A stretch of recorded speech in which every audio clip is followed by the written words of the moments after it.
ఏమో అన్నాడు మళ్ళీ ఒకసారి కలపాలి.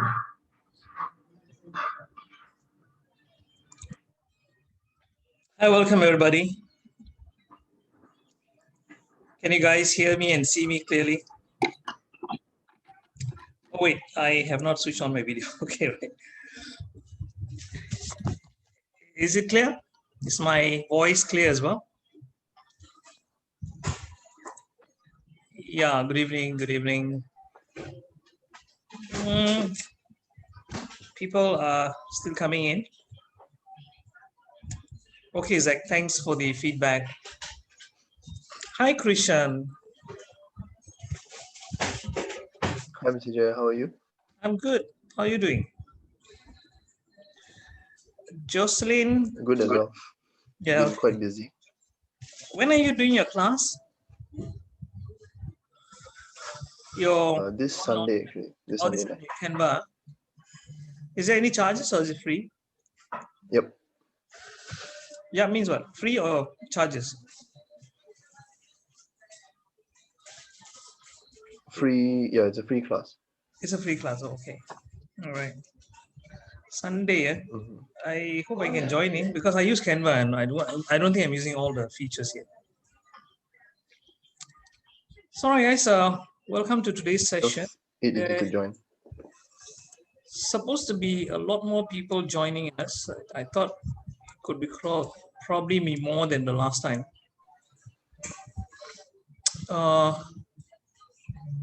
So we have how many? 17 of us here. Even some from the group may not have joined. Let me just put in a group.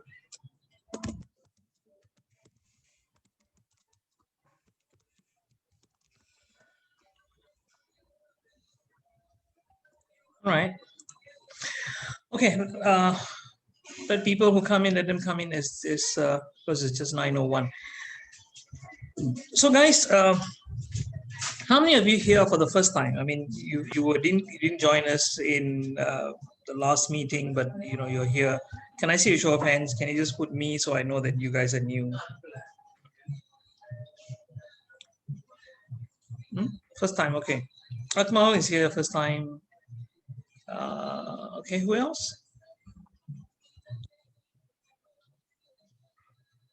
Oh, Zach also, okay.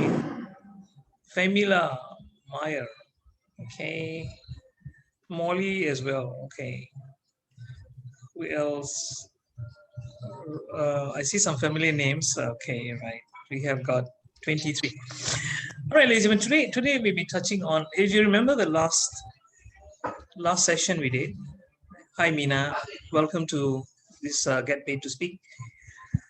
The last session we did was on, do you remember what storytelling? Some of you actually posted, Jocelyn posted her story in the Facebook group. Someone else also did. Some of you wrote out a PDF of your story. She joined. Oh, Zach, no problem. Oh, you couldn't find the link. Oh, sorry about that. Anyway, I'll share with you guys later the WhatsApp group that you can join. Then I can actually, let me just get the WhatsApp group link and then I'll share with you guys a bit later. So you can watch the recording of the first week session.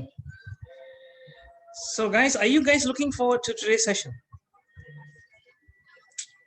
Hi, Catherine. How are you? Yes, Mr. Jay. All right. Catherine, boleh dengar ke? Oh, hi. Yeah. Boleh. Okay. Right. I dengar. Boleh dengar, bagus. Okay. Right. So, right. Okay. Let me just jump into today's presentation. If you guys have any questions, you just type it into the chat box and please mute yourself for us to have a smooth session. If you need to speak, then you can mute yourself. Okay. In the meantime, you can just put your comments in the chat box. Okay, let me share the screen of, so let me see, where is the presentation?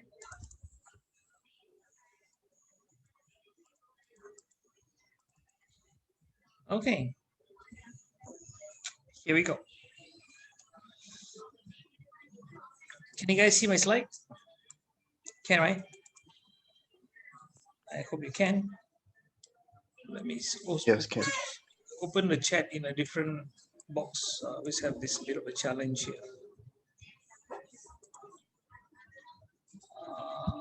Okay, let me move this here. All right, okay, so you can see. So today is week 2, or the second session of our Get Paid to Speak. I am kind of surprised that there is so few of you people, because I had about 100 old people who registered, but you know, some people come in late, right? Okay, today I'm going to actually touch on, do you remember what I'm going to touch on? This is a question that I get so often in my train the trainer classes. A lot of people want to train, want to get started in doing, but they just don't know what topic to choose. How many of you have a problem on deciding on your niche? So you can put it at me so that I know that. Okay, can you put it at me if you have a problem in this area? Okay, let me share this with you. You will be surprised to know, even senior trainers who are already in this field long, they even struggle with this. Yeah, please, all of you, please mute yourself. See, why is it that we have a problem on deciding on a niche? There are a lot of factors, don't you think so? Designing a niche, you cannot just flip a coin and say, shall I speak on customer service or on relationships? Oh, customer service, let me do that. It's not as simple as that. There are a lot of factors that determines what is best for you to speak on. So today I will help you guys to maybe clarify your thinking so that you are able to decide on a niche, because whether you like it or not, this is probably one of the most important phases of starting a career in speaking or training. Would you agree with that? You see why? Okay, first of all, you might ask me, why must I choose a niche? Why don't I be a soft skills trainer? Have you heard of this term, soft skill trainer? Anybody? When you ask somebody, hey, what do you train on? I'm soft skills. Soft skills.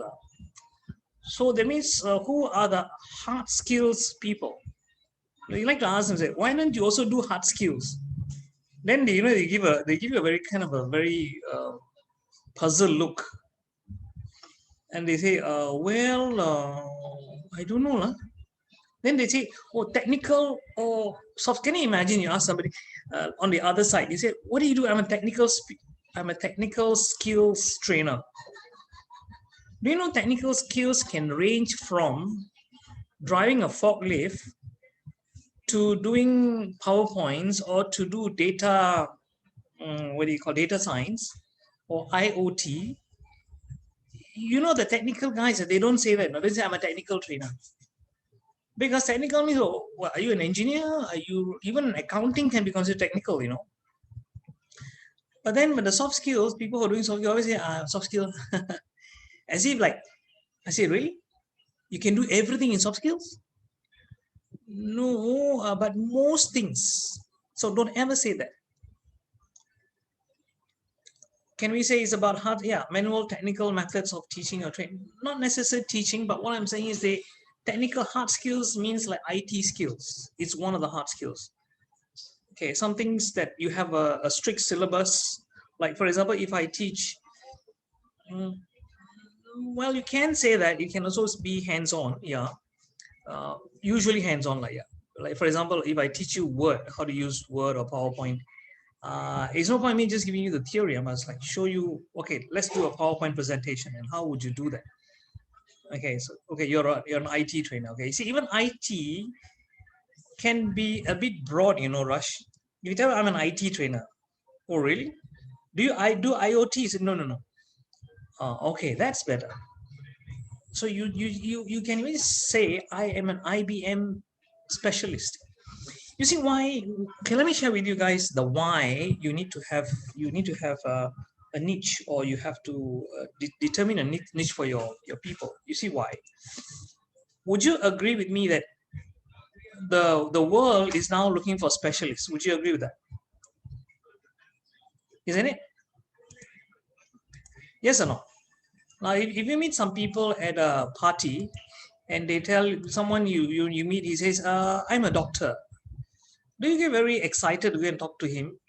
Well, maybe not, right?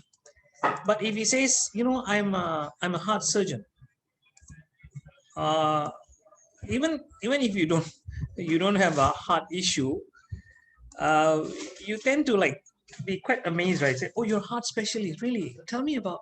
Oh, what do you do, doctor? And they start telling you. And by the way, who makes more money, specialists or general practitioners? You might say, doctor, medicine is already a specialized field. But even then, the GP, they call it the GPs, or the general practitioners. Well, they're just general. So if you can say, to say I am soft skills is even terrible. Another thing that I suggest you all don't do is, don't tell people you're a motivational speaker. You see, people will straight away begin to think, if you're a motivational speaker, who are you to motivate me? Are you motivated enough? Are you so successful that you want to motivate me? I don't need motivation from people. I'd rather have, unless you're Anthony Robbins. Anthony Robbins can get away with it because he has been doing it for so long and people pay him millions. You don't even expect thousands to go and motivate people. So do not do that. Okay, let's get started. So remember this, don't be a generalist, because the market is crowded with trainers or to-be trainers or wannabe trainers who are out there and thinking, oh, I want to make some money in training. Yeah, sure. Yeah. So please don't do that. Say, so soft skills and motivation is out. Please don't ever say that to people. And also another reason, very important reason for you to discover a niche is because a niche is something that you have a passion for. We will go into a little bit details on it, but you see, if you choose a subject, it's really a balancing act. What I mean is, sometimes you could be really passionate about a subject, but if there's no demand in the marketplace, it's not good as well. You get what I'm saying? Let's say you are a specialist in, let's say, how to raise earthworms, and you're really good at that. You can raise earthworms. You can keep earthworms. But sure, the gardeners and the people who are in the farming industry can be your customers. But you see, that becomes very narrow. You cannot find that many customers. So you also have to look for a niche which has got a market, a demand for it, and at the same time you can also do it. Okay, let's see how we're able to do this. Okay. So I like to say this, a niche can make you rich. Would you guys believe that? Just like a specialist, right? Do you know, even doctors, they specialize within a specialization. Do you know that?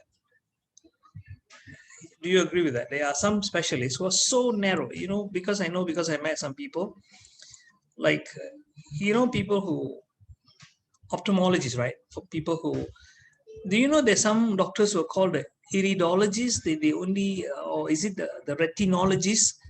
They only specialize in the retina of the eyes. I mean, how specialized can you be? But I thought I said, go to see an eye doctor is good enough. No. I'm not an eye doctor. I'm a retinologist. So, it makes you like, this is called a niche within a niche. Yeah, sub-specialization. Okay.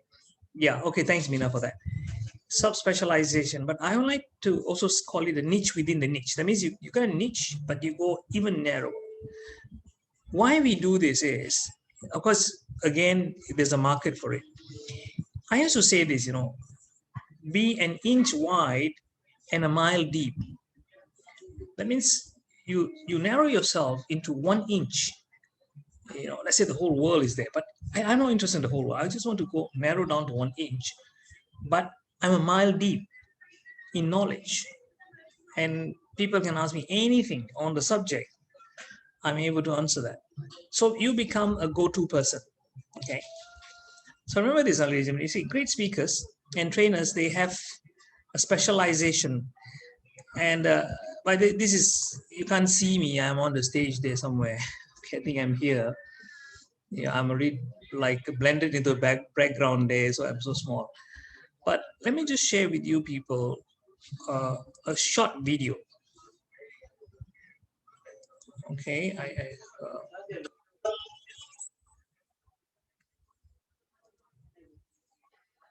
can you all hear the sound? Wait, let me just show. I got to share sound. Yeah. Okay. Okay. See, this is me presenting to a group of 1,000 students. 49.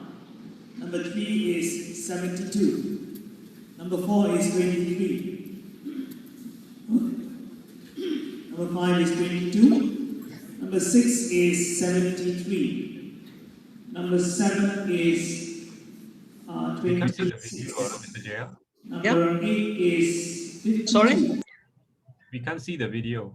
Oh, you can't. Oh, so sorry. Oh, right. Okay, I got to change. Oh, sorry, I got to change screen, right? Oh, now can? Yep. You can. Okay, let me just. I'm actually okay. Let me just. I'm doing a memory demonstration in front of about this 1,000 students, and you see what happened. Number 2 I'll just move it a bit. is 73. Number 7 is 26. Number 8 is 52. Number 9 is 65. And number 10 is 12.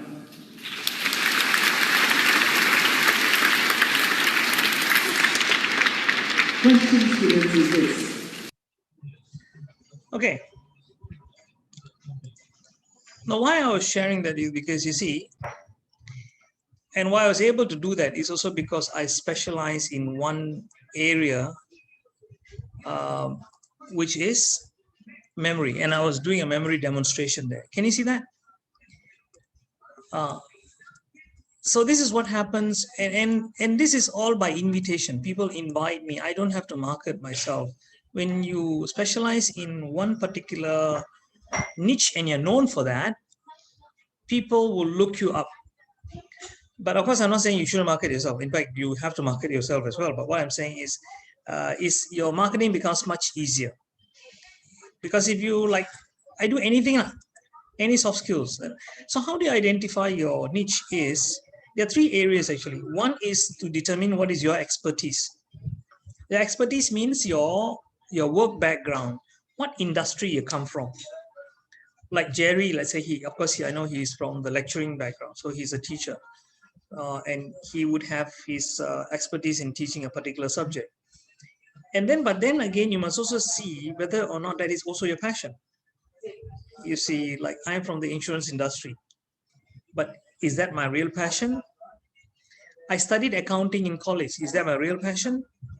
No, accounting was never my passion. I just studied that, and then later I decided, oh, accounting is not for me. And so if you ask me, can I do accounts? I still can. Can I teach accounts? Well, I still can. I can polish up and brush up my knowledge on accounts, and I can still teach that. But would I teach that? No.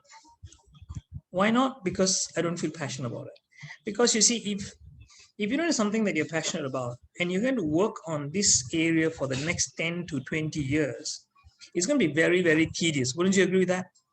That if you choose a subject that you are not really passionate about, you're going to have a hard time. And you're going to force yourself to do that. Isn't it? And then the third thing, of course, is also the demand, the market demand. Like for me, let me give you my story. See, I started, some of you probably know my story about how I got into training. I started training on memory skills. And what happened was, after I was only teaching kids, just students. Students became my focus for the first 8 years of my training career. I was just teaching kids how to improve their memory, and what started off as just a fun thing to do, and it later became a career for me. I got invited to speak at one of the colleges in Ipoh. I'm from Perak actually, so that's where it was the beginning, the starting point of getting into this so-called speaking business, which I didn't have any idea. And actually, ladies and gentlemen, I'm an introverted person. I really have been so how many of you can relate to that you are an introvert? It's very interesting, right? To choose a career in speaking, which involves you standing on the stage and talking to large groups of people. But if you are an introvert, then how is that going to be, right? Okay, Zach says you're introverted. Okay. Is it interesting that you people have chosen this way of earning a living? But the good news is this: you could be an introvert, but you can still be a successful trainer. You see, you just if you find a niche and you are willing to research it, you're going to learn more and more. And when you start sharing, and you find your people are responding to you, and you know what, you will get that desire to share more, and then you're on the way already. Okay, anyway, this is an exercise for you all to do. Later on, I'll give this in, I'll put this in the box, so I mean your chat group for you all to work on it. Oh, okay, yeah, thanks, Jerry. Yeah, Ikigai, correct. The Japanese method, right?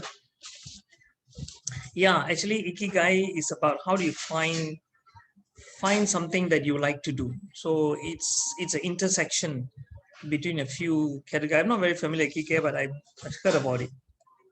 Yeah, I would say that, yeah. So, see, sometimes finding your topic can be based on this, Your topic, when I say your topic, means your topic will help you to narrow down your market. Which is your market going to be? I will share with you after on there are two different segments of markets which you can target. But you have to ask yourself, who can actually benefit from this topic of yours? Like, for example, remember I said that I started talking about this memory topic. For me, the natural market would be, who do you think would be the natural market for remembering better and memory skills? Who do you think? Just put in, who do you think could have been the market for me? Exactly, students are one. Children, obviously. And also senior people, isn't it? Senior citizens who think, those having dementia or who want to prevent themselves. Yes, of course. But Clara, I did not straight away start doing adult markets. I did not do working adults. I didn't do that at all. What I did was, I started with just training kids and students, especially students. These days, everyone requires a skill. Well, some people tell me that my skills are not. My background is noisy, is it? 1 second. Softly, please. Okay. See, the thing is, I started working with the students, right?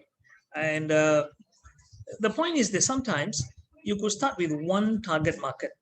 Like, give me an example. Let's say you do sales training. Then you might say, I want to target insurance people, okay? Because maybe your background is in insurance. But you might find that, hey, since I teach salespeople and it works, maybe you can also try. What's it? Sorry. Maybe from me, I don't know. TV, is it from me? Do you guys any sound? So you guys get a TV sound from me, is it? Is it from my end? You guys can hear some background sound? Sorry about that. Kana, can you lower this TV volume? Yeah. It's better now? Pots and pans, no pots and pans here. Yeah, okay. All right, thanks.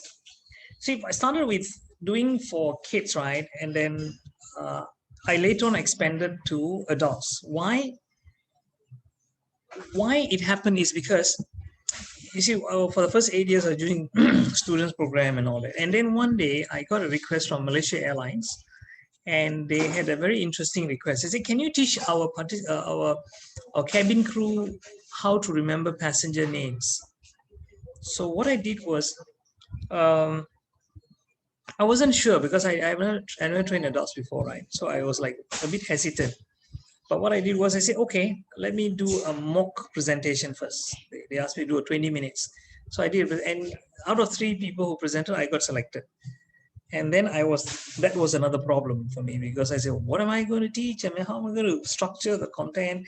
So I had like 1 month to work on it, and it turned out all right. It was a 5 days program purely on memory for Malaysia Airlines.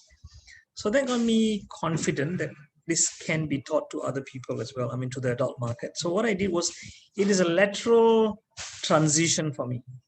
That means from one market segment, I have now moved to another market segment. And then also you can also develop your topics into other related areas. Like for me, what I did was, from memory, I moved into mind mapping, and today, of course, I'm a licensed trainer for mind mapping. Then from mind mapping, I moved into speed reading. Okay, now I do speed reading. Then from that, I moved into, you see, since I was teaching kids how to study, some lecturers and trainers, in fact, Jerry attended one such program in APU. Jerry, remember? So I got invited to share with teachers and lecturers how they can impart this knowledge to their students. And then I started moving. Yeah, Jerry can verify that. So from just teaching memory to kids, I expanded to mind mapping. Then I did adult market, which is Malaysia Airlines. Yeah, you can, Mina. You can ask questions anytime, no problem. You just type it in. I will. If it's a short question, I can answer. I'll answer on the spot. Otherwise, we'll take it later. Okay, no worries about it. So that's how. Just to give you an idea how we can move. Okay. So next one is, you got to ask yourself, what are the pain points that your clients have? See, I give you an example. Let's say you do, okay, I want to do sales training. Fine, sure. Sales training is good. It's a good market, sizable market, because sales, nearly every company does sales, and you've got salespeople everywhere. You got, insurance, cars, properties, and pharmaceuticals, and whatnot. People are selling all the time. Retail. But then if you go and ask some salespeople, those who knock on doors or make phone calls, get appointment. Let's say you ask, hey, what's your biggest challenge? They say, oh, I hate picking up the phone and making call to get appointments. Okay. And let's say out of 100 people you ask, let's say 60 people say, I hate making phone calls.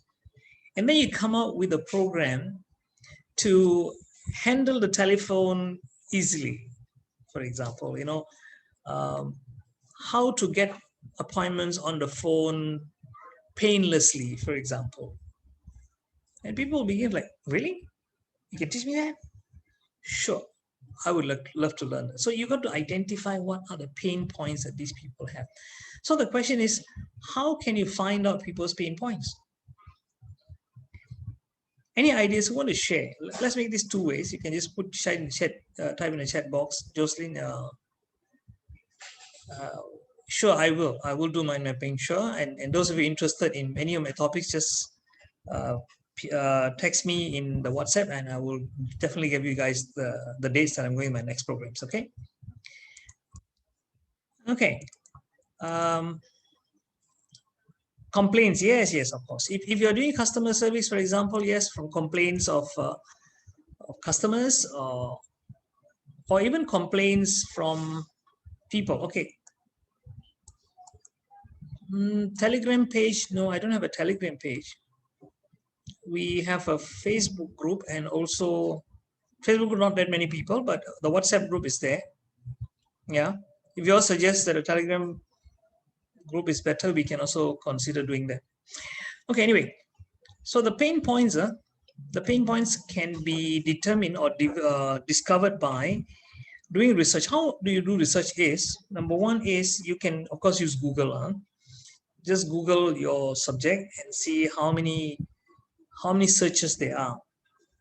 Another thing is go to Amazon and put in your title and look for books that are best-selling books. Okay, if you put in a topic which not many people have written about, then maybe it may not be a good idea as well. Sure, we'll add you that, not a problem. I will give you guys a link. Those of you who want to join the WhatsApp group, I'll give you guys a link. Just give me 1 minute. So I will. Let me go to the. Let me just get the link for you all.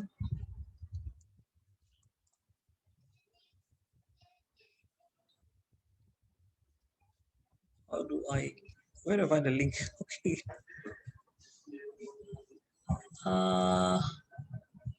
But I think I'll give you guys a link a bit later. Yeah, I'll put it in later because it's a bit difficult for me. Okay. So to do the research again is you can do a search on Amazon. You find the books, the best-selling books. Another area is go to YouTube. When you type in your title, you know what happens? It will have this autocomplete. You know, autocomplete feature in YouTube, right? By using those autocomplete, you can get these ideas. And then what you can also do is go and view those. Some have millions of views, right? You know, and then you go and search for the popular ones on your topic and look at the comments. Those are more comments, and people will comment on what else they like to learn from this. Okay, what is their challenge in this particular area? Make note of that. And also, I suggest that you comment, but don't put in simple comments. Say yes, I agree, no, not like that. Put some insightful comments. Insightful as in something that reveals your depth of knowledge in the subject area. Are you with me? So if you did that, then you become recognized as. Oh, thanks, Sarah. Thanks. Okay, thanks for the link. Right. Okay, wait, one more. I've still a few more things to add here just before I go to this. Another one is you can also ask people, do a survey. If any of you have seen my recent post in Facebook, was a survey which I did was on what keeps you from becoming or making training a career for you. And I put 4 or 5 different points there, and some people are already commenting on that. So you can do a survey. Another one is I did previously, like 2 months ago, I put in like 5 different topics and I asked people, which do you prefer? Like, for example, I put mind skills for success. Another one's breakthrough after the breakdown. And the other one was tough minds for tough times. And the other one is train your brain. And guess what? Breakthrough after the breakdown was the most popular. Second most popular was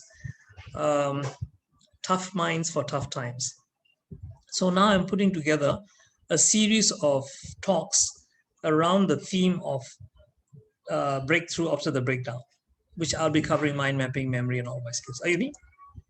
Okay. So then you can ask yourself, what would contribute for their success? What would success look like for them? Like, of course, for the people in sales, it would be like, I'm able to double my sales.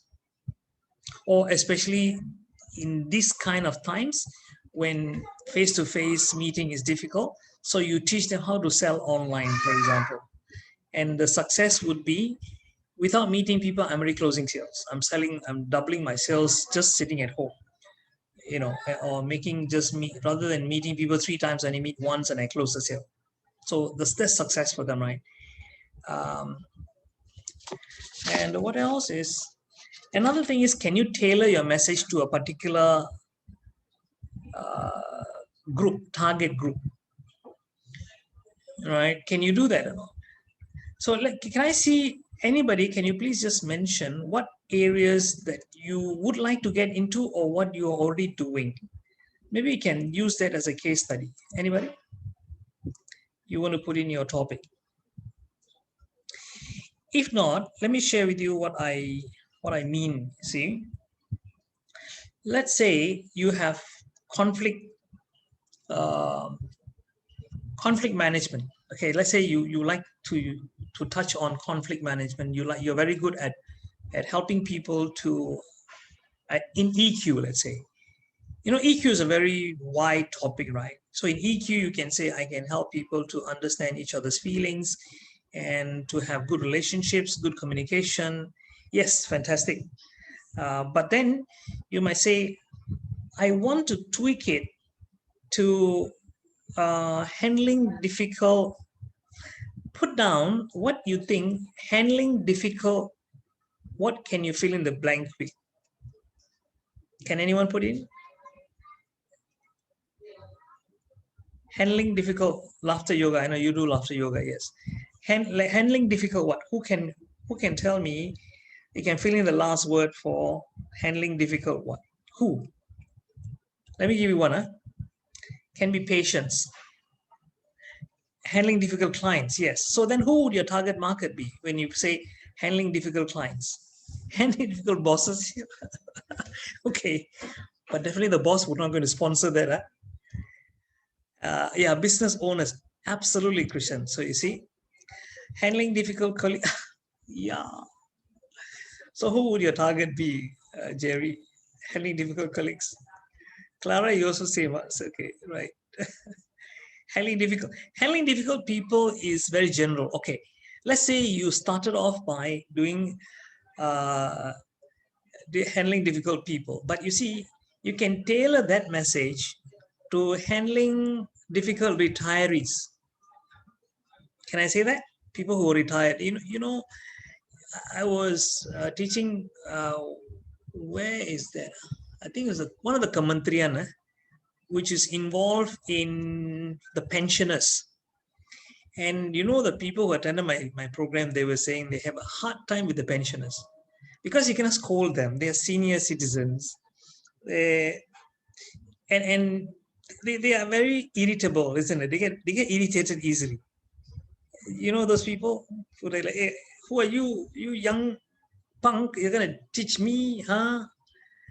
What happened to my pension? Why? They come in very, very angry. It's not easy to calm them down. Yeah. Yeah, per queso could be, one. Yeah, your patience, that's the next level. Yes, of course, it does. So you can talk about handling difficult patients, handling difficult customers, handling difficult clients, difficult guests at hotels. Yeah, salesmen. Tell me about it. All right, handling sales. So who would be your customers for handling difficult salesmen? So that's when you had it. So this is what I mean by tailoring your message. Okay. So becoming an expert, how do you do that? Do the research, as I was saying. You can do by online. You can go and talk to friends, talk to people in the industry, or make calls. And let's say you want to find, let's say your target is nurses. Call up some of these hospitals, or just visit some of those nurses, the staff nurse, and say, what's the biggest challenge?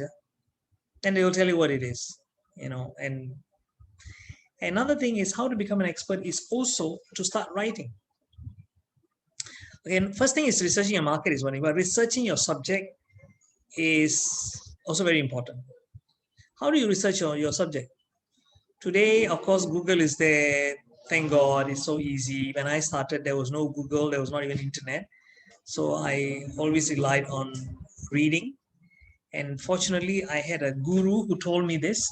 He said, Jaya, spend 1 hour. You guys can try this, you know, because today it's probably not as difficult as it was those days. He said, spend 1 hour per day reading or researching on a particular subject. And he said, in 5 years' time, but he said 1 hour per day religiously. That means every day, whether it's your birthday, your Deepavali, grandfather's birthday, anything like that, still 1 hour per day, no compromise. And if you do that regularly for 5 years, he said, the next sentence really blew me away. He said, you'll be a national authority on the subject. How is that? I mean, to be a national authority on the subject? Wow. And you know what? He proved himself right to me, because in 2016, that advice was given to me way back in 95 or 96. So I started on this journey of researching and reading and reading. And of course, nowadays you have YouTube and you can watch all that. In 1996, in 2016, 5 years ago, I got invited to the EBRO conference, which means the International Brain Research Organization. I don't have a PhD. I was among all the speakers, apart from me, were PhD holders. I was the only one without a PhD, and I was speaking to a crowd of scholars on how the mind works. You see? Yeah, yes, Sarah, correct. Okay, see, next one is create videos. Today is so easy. It's a no-brainer. It's free. See, last time I had to experiment and test out my subjects or my topics. You know how I used to give free talks in Rotary clubs. I'll volunteer my service and say, hi, can I come by and give you guys a free talk, 20 minutes on memory? And then they say, okay, come. I will take my OHP, overhead projector transparencies. I'll go there, they give me a lunch or a dinner, and then I'll speak for 20 minutes and they give me a clap and say, wow, very nice. That's it. Then I'll get feedback. I say, okay, what else you want to learn from memory or mind mapping? And I'll take note of that, and I'll try to incorporate that into my following free speeches. I had to take my car, drive all the way to Shangri-La or all these hotels where they meet, and then I'm going to park my car. And today you don't have to do that. You just take a short video, or you do a Facebook Live, which is, it's a no-brainer. And then ask for comments. Hey guys, I hope you like my video. What else you like to learn from me? And people start giving you ideas. Am I right? Isn't that so easy? Nowadays got TikTok and YouTube. Just put in YouTube. Guys, if you like my video, just give me a like and share with your friends. And what else? Or tell me what you learned and what else you like to learn from this. People are so nice nowadays, right? And then you can observe other trainers. Like in my case, let's say I give you an example. Since I'm doing mind skills, I will look at who is the #1 expert, or I see who's considered an authority. Jim Quick. A lot of people say, do you know Jim Quick? Yes, of course I know Jim Quick. So I can observe his video, again, watch his videos. What is he talking about? Why is he so highly regarded? Why people are following him so much? And it's a topic that I speak on as well. So I say, oh, okay. I see that he's touching on these areas. And then I look at what areas is he not touching on, which I think could also be one of the things that people might want. See? And networking, of course, go for networking meetings. Nowadays, of course, not much of networking face-to-face, but still even online networking is people will begin to see you as an expert. Because you see, remember, ladies and gentlemen, whether you like it or not, you have to be known out there in the field. Only when you're known that, it gets, suit the topic to the audience, of course. Suit the topic to the, I'll touch on that a little bit. Suit the topic, how do you do that? But remember one thing, your niche, although when you're starting off, decide on a niche so that you become known for that. But you don't stick to that. You don't have to stick to that throughout your whole training career. Imagine if I spoke on memory today, I can tell you, my kids would be very thin, would be undernourished, because the market for that is not that big. Okay, you can say students, but then students don't pay that much, right? So what I did was I tailored it to the adult market as well, and I also branched out into related topics. Can you see that? So that way we can find new topics. Yeah. So four major markets there are for. That means in terms of wide niches, what people want. You know what people want is solutions to their problems. Wouldn't you think so? Is your topic able to solve somebody's problem? If it is able to, then you have something to market. If you don't have, then you might find it very difficult to sell. So 4 major markets that people would pay for. One is, can you guess what is it? Making what? Come on, put in a guess. Yeah, Zach. Yeah. Making money, of course, right? And if you talk about making money, it's a very sexy topic. Am I right? In fact, topics with the word millionaire, millions, wealth, riches, think and grow rich, speak and grow rich, the internet millionaire, all those things are really, really sellable. Am I right?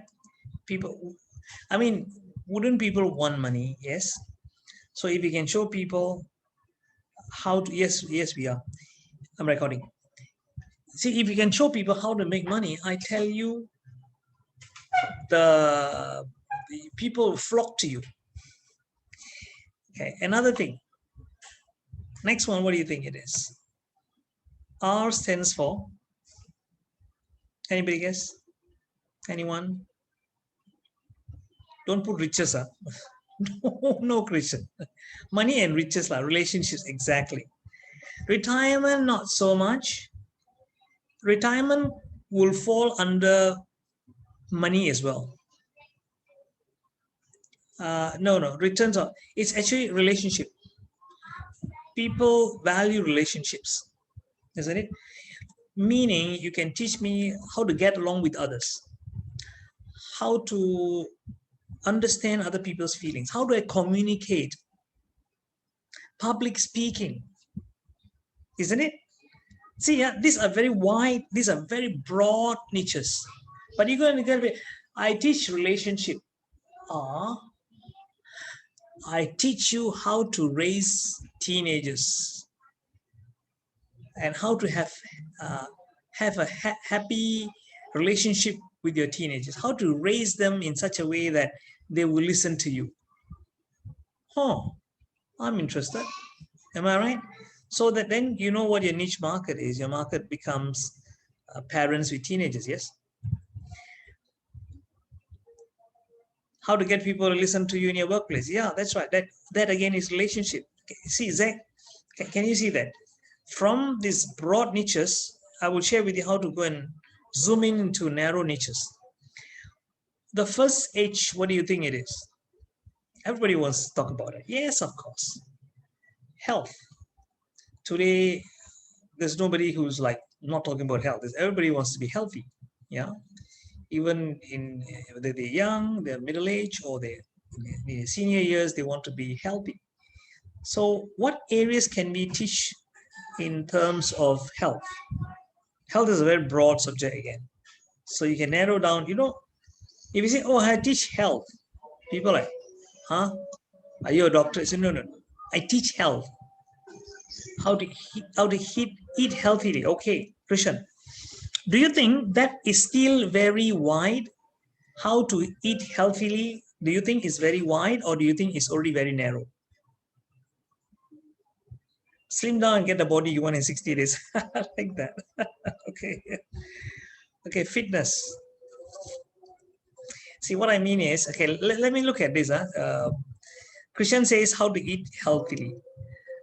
Now let's say I narrow down further into the secrets of the keto diet, for example. The keto is now one of the in things or in diets around, isn't it? Mental health could be one, yes. Mental health again can be narrowed down into stress. Mental health can be general also, Atma. Like for example, if I am a cuckoo guy, I'm mad. Can you help me to get better? Yeah, so Rajwin says stress management. Yes, that is a narrow a posture. Okay, posture again for who? For secretaries, for salespeople, posture for Why? Okay. Meditation again can be many types. Do you know there are many types of meditation? There's transcendental meditation. There is modern meditation. There's so many kinds of meditation, right? So intermittent fasting would be a narrow enough niche. Yeah, intermittent fasting could be one. Yeah, body language. Body language is also still wide. You can say body language for teachers, or body language for salespeople, body language for presenters, hypnosis for health. Yes, of course. Okay, next one. The other H, what do you think it is? What do you think the other H could be? It's very wide. Happiness. Happiness is one, but what I had in mind was hobby. You get what I'm saying? Let's say your hobby. See, some of these niches, by the way, can overlap. Like if I say tennis can be both health and a hobby. Okay, isn't it? And if I say tennis, it can also be making money. Because if you're a top tennis player, you can earn a lot of money as well, right? So it's not necessarily just touching on one area. Yeah, sure, Rajvin. So let me share with you guys sub-markets in, let's say, making money. If you teach real estate, is that about making money? Yes or no? How to buy and sell properties with no money down, for example. Have you seen it? How to manage a portfolio of properties? Do you think that comes under making money? Yes. Another thing is how to start a business. Entrepreneurship. Even entrepreneurship might sound a little wide. So you may say, how to start a sole proprietor business and make it. Or how to start, see, I'm talking to you guys about how to start a training business. I'm not talking to people who are starting a retail business. Am I right? So it's about this very, very narrow niche of starting a business and becoming a trainer and making money from it. So that's, see, can you see how narrow the niche down? You teach people stock market. I got a friend who's become a millionaire just teaching people how to make money on the stock market. I don't know if you guys know Milan Doshi. Okay, he was a remiser, and by the way, he went into training. He claims he went into training because of me, because he observed me 20 years ago. He used to organize my talks, and then he thought, Jaya can do this. He's a very soft-spoken guy. He's even more, probably more introvert than me. And but he saw the opportunity. He said, Jaya can talk about mind mapping and memory. Since I'm a remiser, I should teach people how to make money on the stock market and the mistakes people make. He started with a half a day. No, it was a 2-hour talk. Then he made it half a day. Then make it 1 day. Then make it 3 days, and make a 4-day boot camp. And he was charging something like 3,000 ringgit per pax. And each group he will have about 100 people attending. You do your maths, lah. It's 300,000 per 4-day workshop. Some people don't even make that in one year. He makes that in 4 days, just teaching people how to become rich in the stock market. And of course, he included the property market as well. So upskilling and reskilling. So you might be thinking, what is upskilling and reskilling got to make money? So you see, if I am more skilled, I can get a better position. I can go up the corporate ladder. I might find a job somewhere else. In fact, something that I always ask people when I do training is, I said, do you agree that you are self-employed? And I'm talking to like Petronas or some other company where I speak in Perodua, and I ask them, how many of you are self-employed? I know they are working for these companies, and they give me a kind of a very weird stare, like, hey, you got this fella asking stupid questions, that kind of look. So I say, ladies and gentlemen, I say, you are all self-employed. They said, no, we work for this company here. I said, you are a PSC. You know the PSC? Personal Services Corporation. That means you are selling your personal services, and your employer happens to be your best customer, try not going to work for 2 months. I'm not talking about working from home. You just take off. Don't come to work, just stay at home. Do they still pay you a salary? Why? Because you're selling your service and you're getting paid. The pay you get, the money they're giving is called salary. It's just a term, it's still money. Hello. So it's just like, I'm self-employed. So are you. Only difference is my customers change every day. Your customer is fixed for years. And they look at me and say, oh yeah, makes sense. So if you teach people sales, anything related to sales, is also making money. Why would do people sales? Make more money, right? So are you getting me? See, these are the sub niches, and you can further go into, like, see, real estate. Maybe you can say I specialize only in commercial real estate. Okay, stock market. Maybe you talk about the second board or the first board, or whatever it is. Thanks, Luca. Number 4 is, of course, upskilling, reskilling can also be in whatever area. It can be in IT, can be non-IT, can be, reskilling. You all know the Panjana that came about, right?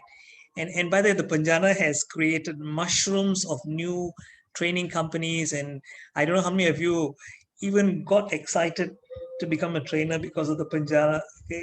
I've been 25 years in this business. Only last year, this Panjana came, and suddenly I'm seeing so many people like, how to be a trainer? I said, nobody even bothered to ask this, isn't it? How many of you, frankly tell me, how many of you here got excited when the Panjana came out and said that maybe I should go into training? Anybody? You guys know what's a Panjana I'm talking about, right? The HRDF Panjana. But HRDF is not Asara. So, okay. Thanks for being so honest.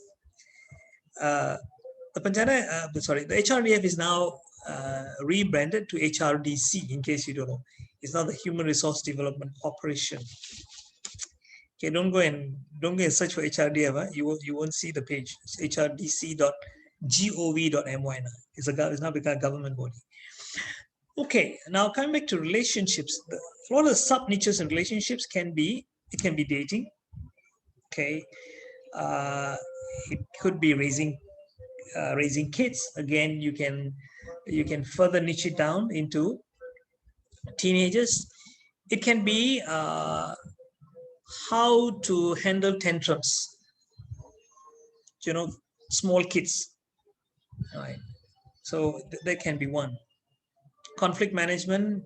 You mean? Yeah, of course, definitely. Conflict management is a big one. See, I got it for you. I read your mind. Okay, conflict resolution. It's a topic that can be niched down. I already discussed that, so we can just skip that. How to have a better marriage. There are a lot of areas you can touch on in better marriage as well, right? Because there are a lot of factors involved, right? Okay, let's look at health. This could be if any of us have already gone through this kind of a problem and you have fought and you come. I know some friends of mine who are teaching this and they're talking from personal experience. But let me ask you one more question, ladies and gentlemen. If, let's say, I have never done real estate, or I have, of course, touch wood, I've never had this issue of cancer and all that. Do you think I qualify to talk to people about something that I have not gone through myself? It's a question that I get conflicting answers. Oh, okay, great. See, Lok has got something that is sure. And there are a lot of people suffering from this kind of things that they will benefit from you. See, most importantly, ladies and gentlemen, is rather than thinking, can I make money from this? Is ask yourself, who can actually benefit from my knowledge, my experience, what I have gone through? And you know something, when you go after the money runs away from you. When you are there to help people, money comes looking for you. Would you agree with that? Yeah, okay. Jocelyn, thanks for the feedback. Yes. Okay, Meena, I was expecting that. I conducted support groups for cancer patients, but I did not have cancer. Yeah, okay. Great, Shobha. See, Shobha is she's also a student of mine, which she attended my train the trainer a couple of years ago. But you see, she's a social worker, so she has a lot of experience in this kind of things. So she, if you ask me, with her years of experience, she can still talk about it. You see? I like that.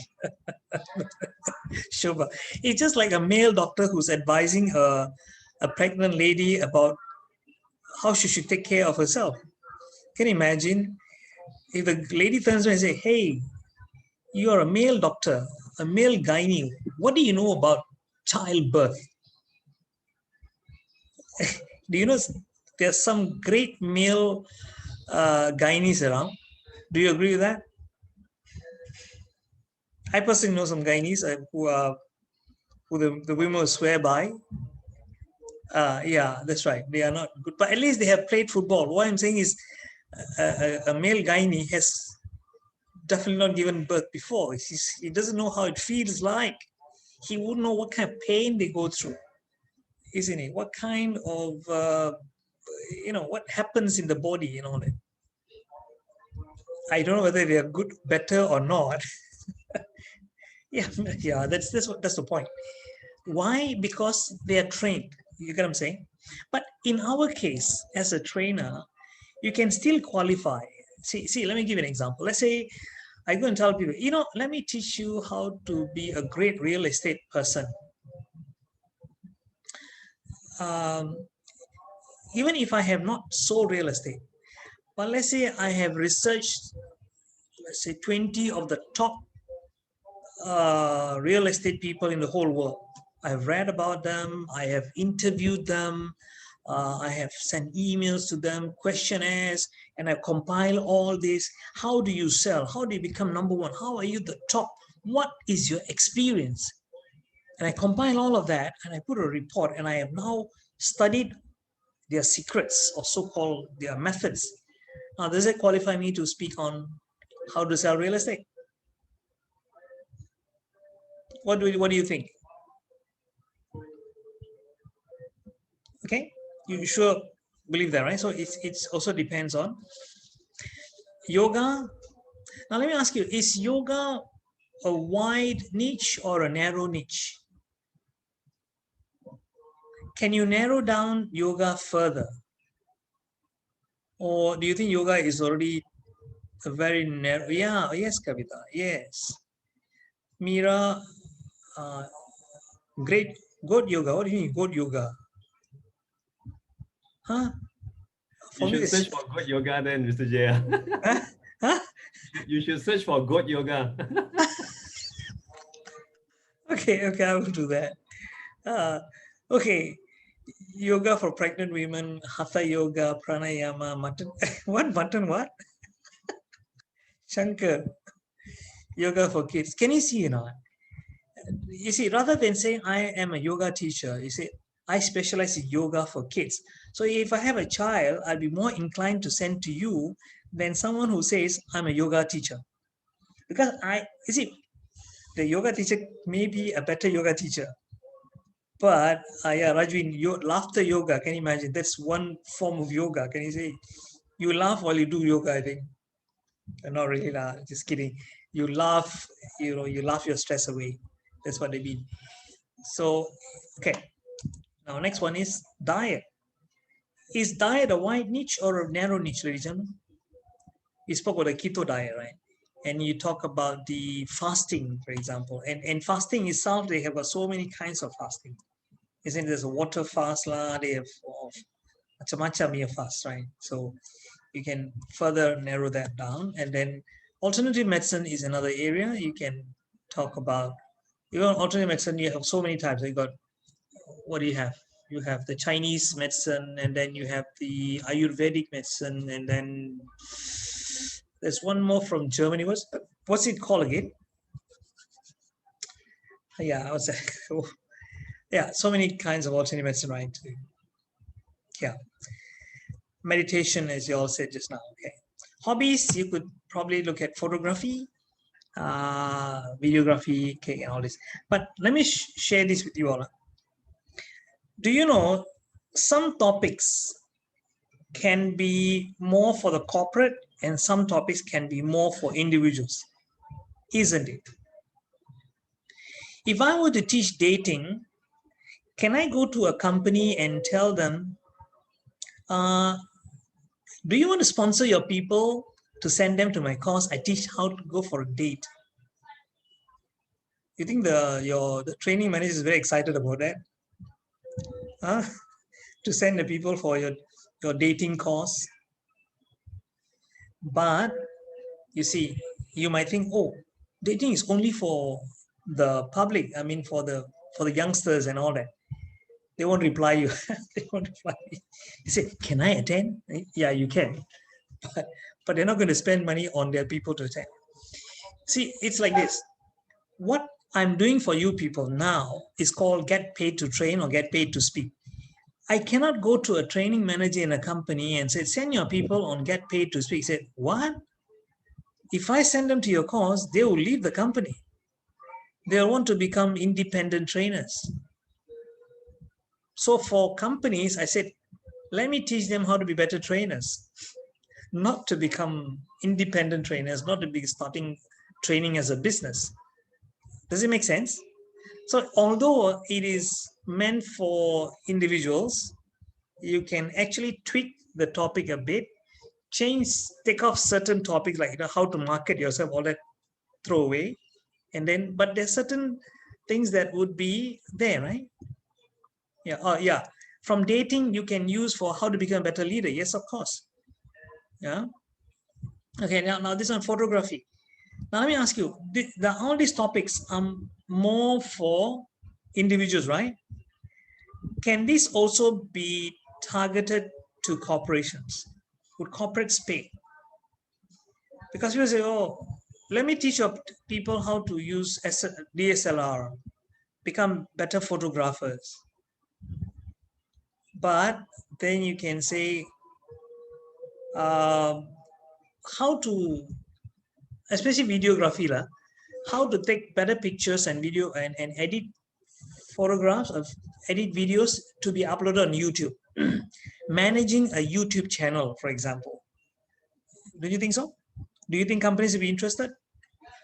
Branding yourself through videos on YouTube.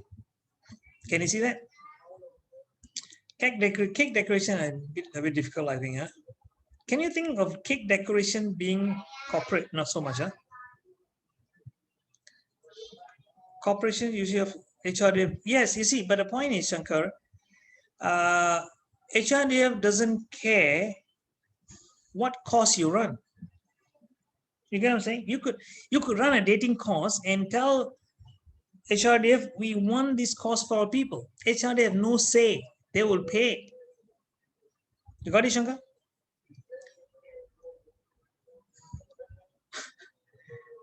You know, you guys can ask me anything related to HRDF, right? And if you have. What's that, macrame? Mina, I know someone who uses macrame to teach communication. That's new to me. Can you explain what is that? Yeah, macrame is the type of tying knots with ropes or with strings. Oh. So this person uses macrame to teach communication. So she says how to take instructions. Exactly. So she gives a small piece of work and she uses that for. Fantastic. Fantastic. Yeah. Right. Can you imagine? I mean, you can be really creative, guys. You know, how you can adapt it. Like, for example, I learned mind mapping for kids. Today, Petronas called me to teach their top executives how to mind map and solve a problem. So I was there. So I positioned myself as a mind. You see, the tool of mind mapping can be very adaptable to different situations. So that now I offer it to different. Yes, of course. So this is the same thing with knitting as well, right? Okay, good. Thanks for sharing. So which is your market? Is it individuals or corporations? So what for me, what started as individuals, especially kids, specifically kids, and it could move into, I have now brought it up to corporations. I have, like, okay, I'll give you another example. See, I started doing sales training based on my insurance background. So I started teaching insurance just for free, you know, just sharing. And then someone asked me, hey, can you do a half a day for us? I said, yeah, I can. And then out of the blues, I got an invitation from Cambodia. Yeah, Cambodia. To teach how to sell Forex. I never sold Forex in my life. If you guys know Forex, right? Foreign exchange. So these people, the young people there in Cambodia, in Phnom Penh, they actually go and get customers for them to trade. These people trade for them and all that. In Malaysia, you cannot do that. It's illegal, but over there you can do it. So they got me somehow they got to know my name through a friend, and they invited me to go over. And what I did was I took my knowledge on sales. I went and did some research on Forex to understand how this Forex business works. And I adapted it. And I looked for examples. And I was there. I did a 2-hour session in Cambodia. They paid me rather well, US 1,000 per hour. So for 2 hours, they paid me 2,000 USD. And flight and all that was, sure, Mira, no problem. So, any questions you have for me?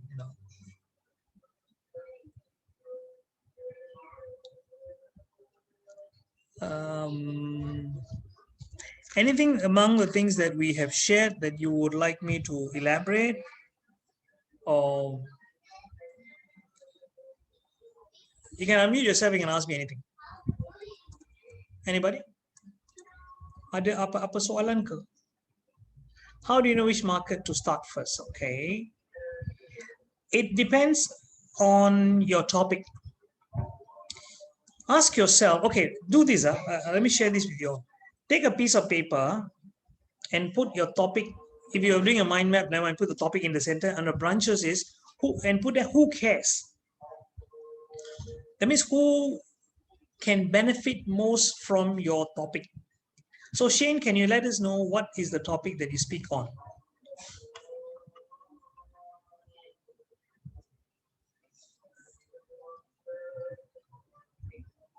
Financial planning. Okay, just give me 1 minute.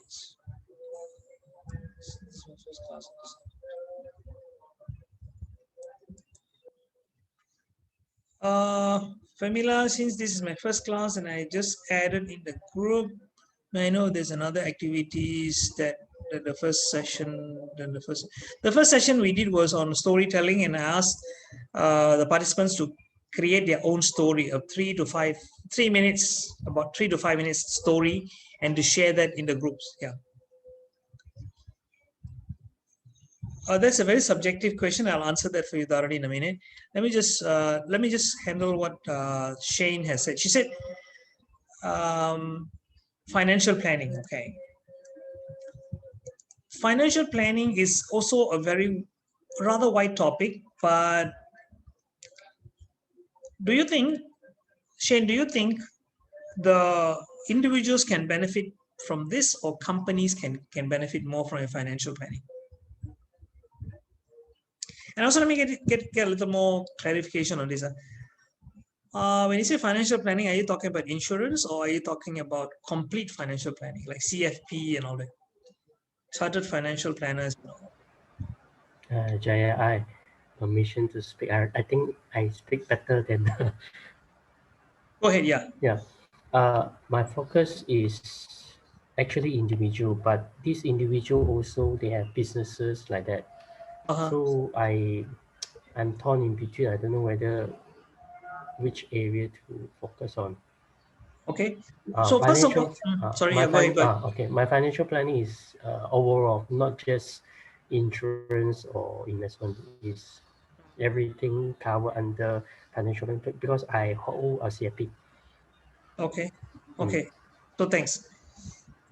So I would suggest you also do some research to find out what is the biggest issue people have. I'm sure you already have some idea.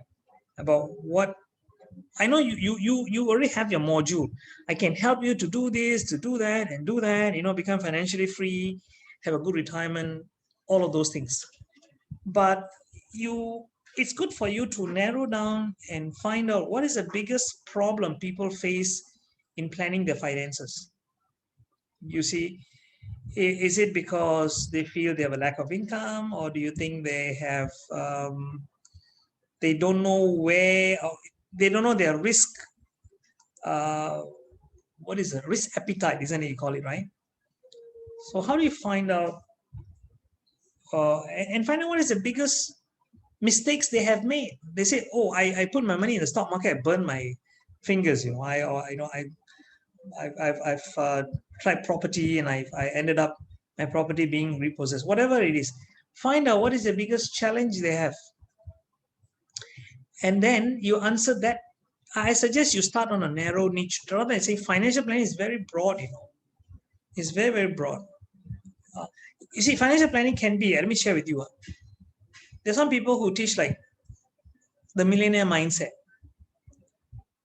You get what I'm saying? So rather than saying financial planning, you see, it's also very important to have a very sexy title. Your title is very important, because if you say financial, it's like very mama fufu. It's saying I sell food. Oh, you sell food. People are not going to get excited about buying food from you. But if you say I sell original Italian pizza, and we import, it's all the ingredients are imported from Italy or something. I don't know what it is, but something very narrow niche. Then you say something people are interested in that. So Shane, I hope I am able to answer your question, because financial planning, in my opinion, I think it's too broad. People will not get excited about it. You must have a topic that people get excited. Like, see, let me give you example. My memory skills, right? I taught people how to study Sejarah using memory skills. So niche, so narrow down. It's not just about memory. So I sometimes teach people how to remember people's names, you see. So in financial planning, you find your specific area. Go and read up some of the blogs and find out people's comments about, what's your biggest, ask your friends what's your biggest frustration in as far as money is concerned. Shane, okay? Yeah, thank you. Sure. Tarani, how many hours did your best for the online training via Zoom? Well, I have attended a 9 to 5 for 6 days. Can you imagine? It's not my best experience, so I don't really fancy that. HRDF recommends 3.5 hours per day. So if you do a 1 day, let's say 7 hours in a face-to-face, you split that into 2 days of 3.5 hours. So the recommendation is 3.5. So I do quite agree with that. 3.5 hours just about nice. Anything less than that is too short. Beyond that, very difficult for people to focus. And even if you get 3.5 hours, do have a break in between, like 10-15 minutes break. Don't go at a stretch. No marathons, please. So Dari, creating wealth, investment, health, protection, insurance. Yeah, I know. Yeah, you're right. Yeah, it could be cash flow, could be something, a problem people have. Yes, so you could, Shane, I think you might want to just narrow down into cash flow, for example. Artisan burger, Saranan, what's that? Spectionage of our skill, yes. How to clear your debt instead? Yeah, that's a very good suggestion for Shane. How to live debt-free. See, I can tell you, I don't know if I'm right, I can probably say 95% of people in Malaysia have some kind of debt, me included. But if you can teach me how to live debt-free, I will follow your feet. And thank you, man. But because let me teach you financial planning, I'm like, alamak, probably trying to sell me insurance. Or maybe mutual funds, okay? Emotional intelligence for young people. Yes, that would be quite good. Emotional intelligence. Yeah, see, you're narrowing down a market, Akmal. With a broad, yes, that's what I mean. You start off with a broad niche and narrow it down to what you are most comfortable. Yeah, so you're more comfortable in this market, and what are their problems? Ask yourself what problems they have, and if you can solve that problem for them. Now, see, let me say, ladies and gentlemen, you can always go back to them and sell them additional knowledge. It's easier. You get what I'm saying? So that's what I mean by that. And by the way, guys, for this session, I'm going to give you all some handouts. Let me see if I can put that handout in this group here so that you all can. Oh, never mind. I'll put that in the WhatsApp group. I'll put the assignment in the WhatsApp group so that you all can. It will help you to narrow down your niche. Yeah, can't sell narrow retirement plans to youngsters. It's too far. They won't be interested. Hey, long way to go, lah, brother. To tell you. Yeah. Again, it must be something that is painful for them. When I say finding your niche, find people's pain points. Because if somebody is not painful about something, they're not going to bother, right? They say, why should I bother? Yeah. Can I share the Facebook? Yeah, sure. I will. I will share the Facebook. Let me see if I can open right now. Just give me a minute. You want me to share it here, the Facebook group? Let's see if I can find it. Just give me a minute.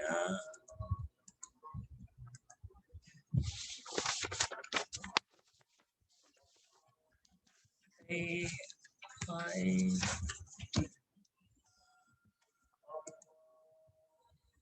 just give me 1 minute. I'm just copying and I'm going to paste it. So that's it. It's right there. Okay, let's look at the slide again. So the niche for y'all, the assignment I'd like to give you all for today is, for this week rather, is decide on your niche. How do you find your niche based on the things that I've shared with you? Okay, let's quickly just go through a little bit very quickly. Rush through. So 4 major niches,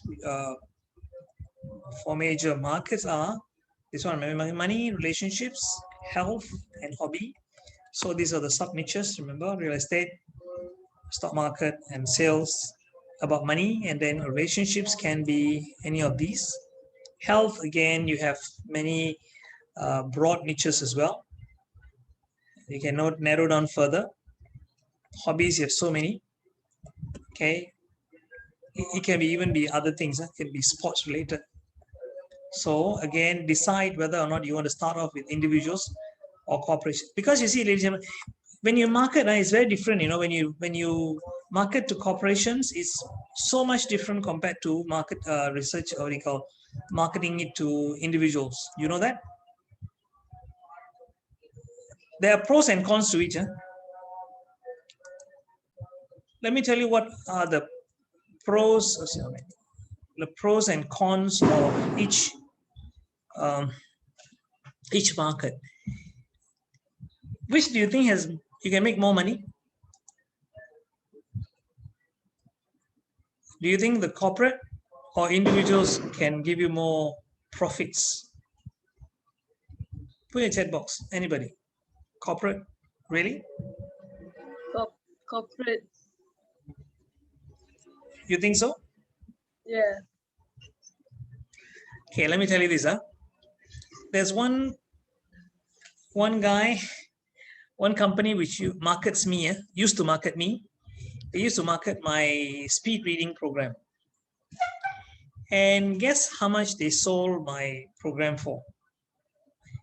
it was 1,800 ringgit per pax. And they managed to gather 40 pax. So 40 times 1,008 is 72,000 ringgit for a 2 days program. Can you go and charge any company for 2 days 72,000? You tell me. Can you? Maybe you can charge 7,200 lah. Okay, you can get 10,000. Even if Kavita, even if they are not cost cutting, even if they claim from HRDC now, they have a limit. They have a limit of 5,000 per day. So, but the downside of doing individuals is you have to market to each individual. There is a lot of marketing effort goes behind. But if you're confident to gather them, yes, you can. But corporates is easier. You know, I can go to one company and say, you know, I'm going to do an in-house program. These are my topics. Choose one, sure, and then there you got it. Corporate is easier. Okay, easier to do, but money is less. But you can get volume. So again, you have to decide on which you want to start first.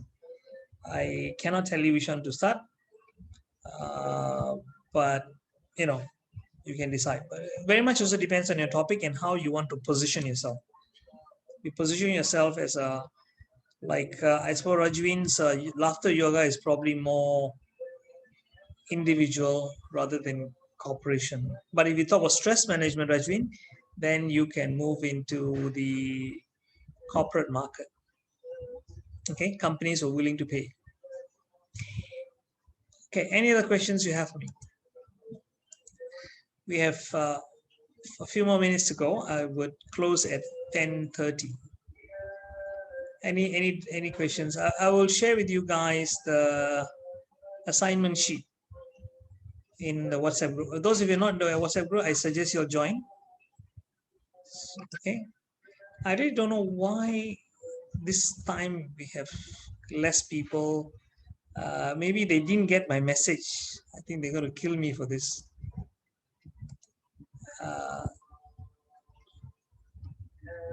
Decide on duration of training. Can you tell me your topic, Meena?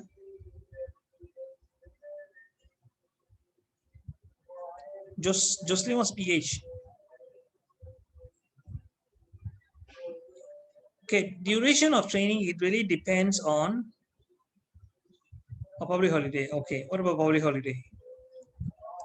See, when you do training, you see, it depends on how much you want to cover. It all depends on what you want them to learn, Meena. So if it is something that you, okay, certain things you need certain duration. Like for example, if I were to teach video editing, I definitely cannot do it in 2 hours, isn't it? It would take anywhere between 1 to 2 days. It can even stretch for 5 days. It depends on how deep you want to go into the subject. Do you know I have given talks on memory for 1 hour? I have also given talks I've trained for 5 days on memory, just memory alone, not even talking about mind mapping or other skills, you know, memory, only memory. So it's a very subjective thing. It depends on. The reason why Malaysia Airlines took me for 5 days was because I was training the trainers of the cabin crew. I was not training the cabin crew directly. I trained the trainers. So which means I had to give them very deep knowledge. It's not just the memory skills, but the rationale behind why they work, how they work. And I had to equip them with more knowledge than they are going to impart to the participants. So I hope I answered your question, Meena. It's a very subjective. It really depends on what is your objective actually. So that's why it's always very good as trainers to identify what is called the learning objectives and the learning outcomes. Okay, that is not being covered in this course, but if you go to the TTT HRDF, they have that. And I plan to run a 6 months coaching program. You see, this is 6 weeks, right? After this, I will be starting off with probably 2 months, very intensive. Then I'll be doing a full 6 months. Those of you interested can also let me know. I can put you in the loop of that. Okay, so I'm just letting you guys know. 6 months, I mean 6 months I'll be a hand-holding kind of a coaching program. Not just like this, that means you'll be depending on MCU and all that, but I'll be meeting you all face to face at my center in Taman Desa, and I'll be giving you all assignments on the spot. You'll be doing things very hands-on, so it's going to be fully practical. So I don't want to do like the other TTTs where they are, So any other questions? You're welcome, Mina. So looks like no other questions for me then. So the rest of you can who have not joined the groups. What about those out of KL? Out of KL, then I would be doing. Where are you from, by the way?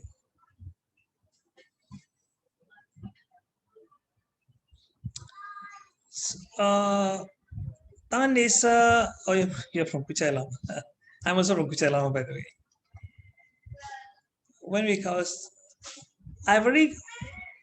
Amala, I have already done storytelling the last time. The last week was already storytelling. I covered a bit, I mean, on how the essentials of storytelling, right? Yeah. But if you want something deeper, then I'm planning to do a full course on storytelling where you practice it. Never mind, those of you who missed it, just let me know in the group. I will repost last week's session. Okay, Amla? No worries. It's not lost. It's recorded. That's the good thing about doing sessions online, isn't it? It's there for us to go back and review, and you can always learn again. So what about the rest of you? Aina, ada apa-apa ke? All right, ladies and gentlemen. Yes, I will.